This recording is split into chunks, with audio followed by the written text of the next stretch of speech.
Hello guys, সবাই কেমন আছেন? আশা করি ভালো আছেন।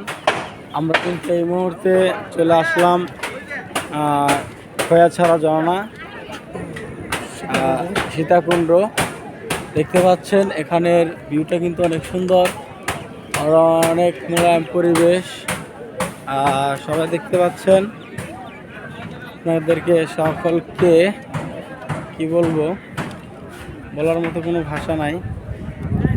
এই যে এগুলো কিন্তু অনেক শক্ত, পায়ে লাগলে কিন্তু ব্যথা পাওয়া যায়।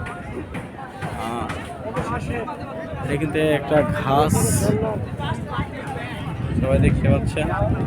এখানে অনেক পর্যটক আছে, অনেক দোকানপাট আছে এখানে। তো এখানে কিন্তু মোটামুটি ভালোই পর্যটক হয়, খারাপ না। অনেক সুন্দর একটি মোলায়েম পরিবেশ, সুন্দর বাতাস, আমার কাছে অনেক ভালো লাগে।